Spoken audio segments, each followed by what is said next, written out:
would like to convey a personal message to Prince Manvendra as well as his colleague Sylvester Merchant, and to the media people who are present over here, though very little, but I hope they are, that let us stop talking about human rights. Let us start talking about humanity rights. Just for the cause of human rights and some individuals, I request them, please don't compromise on the humanity rights, the human beings of the whole globe.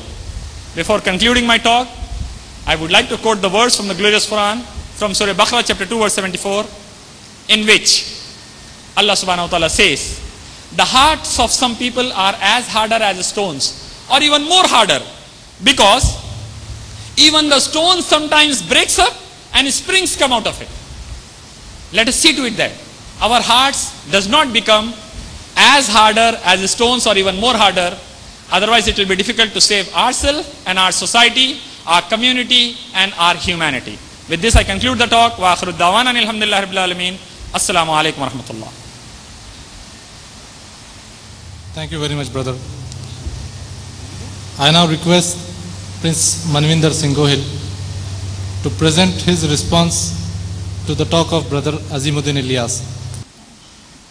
With due respects to Brother Ilyas, I have just made 3 comments on what he stated just now.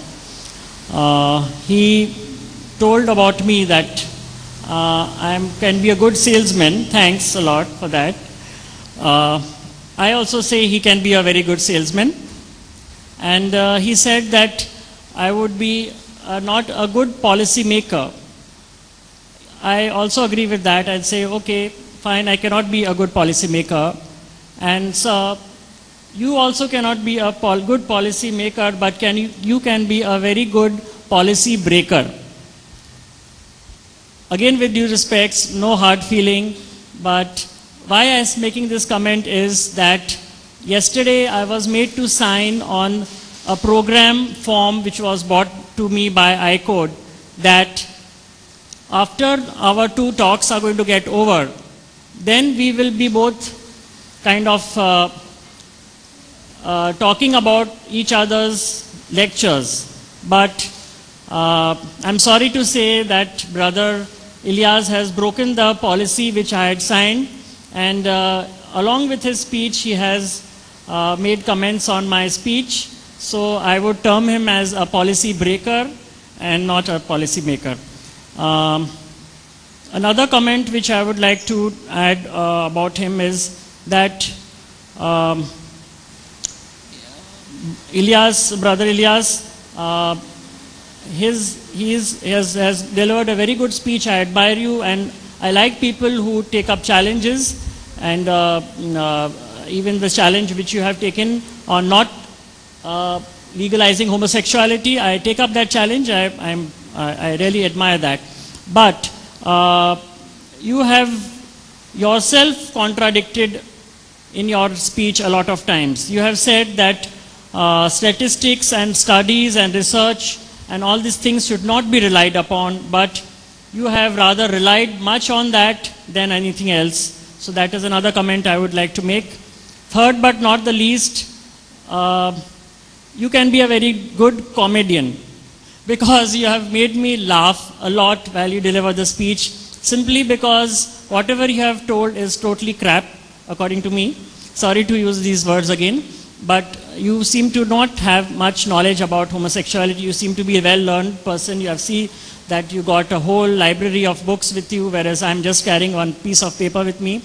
I admire that intellect of yours, but you have made me really laugh a lot when I heard you, because whatever I've heard about you from you is totally wrong knowledge and something which you are not aware about. So you can be a very good comedian. Now I would like to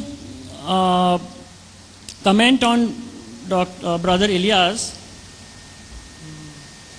with relation to the religious and scientific part which he mentioned, by reading out, according to me, what it means to be. Just give me a minute.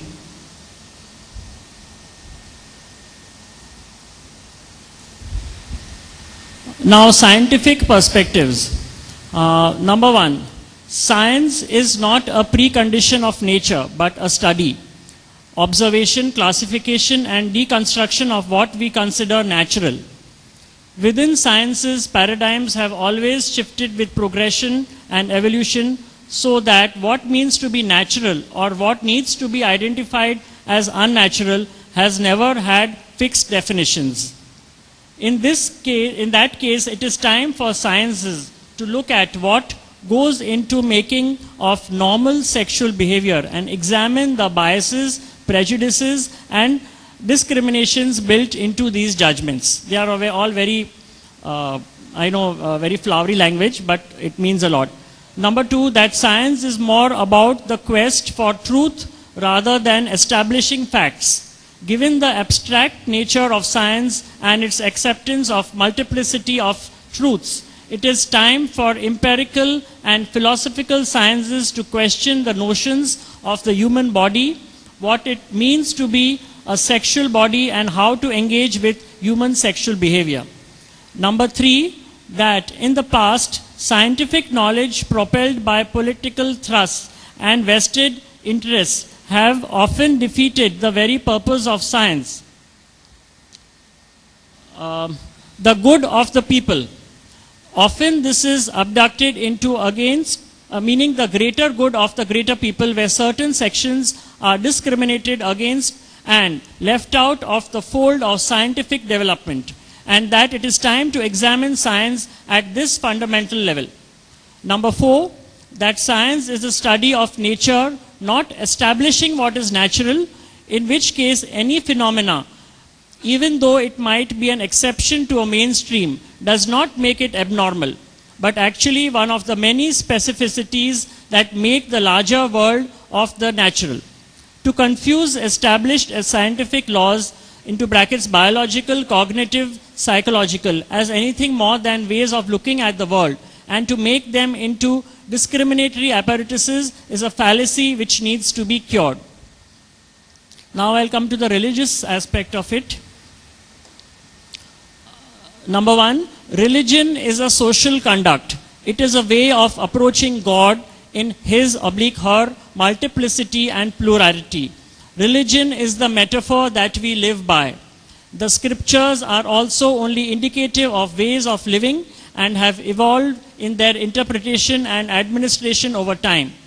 It is good to remember that religion is not something that is etched in stone. God never said, let there be religion. God only said, let there be love. And any religion that questions love between God's own creatures, any religion that objects to man expressing love for the world that God created, is being false to its cause. Number two, if God made the world and all of us are made in his image, then there can be indeed no doubt that God is manifest, not only in scriptures and places of worship, but in all that is good in us. Good is an absolute, not contextual. Anything that gives us pleasure without evil intent or without hurting anybody else is an example of the good, and hence the manifestation of God. To deny two people their love, which only strengthens, nurtures, and enriches their lives, is to deny the unfolding of love and indeed the manifestation of God. And then I come to the last point. Religions are to guide the larger population towards acceptance, tolerance, respect, and interoperability. Any religion that makes a call for discrimination, bars innocent people from accessing the divine, denies people a right to their dignity and human expression, is not only removing us away from God, but also denying the love that He gave for free and without discrimination based on human judgment. Such judgment on behalf of God is erroneous because it makes us believe that we are gods and in control of other people's lives. So I'm again thankful to you, Brother Ilyas, for sharing us with all this information. There are some points which I have made, but I don't know whether I should be Can you permit Sylvester to comment on those points, because he was making the notes while you were talking. So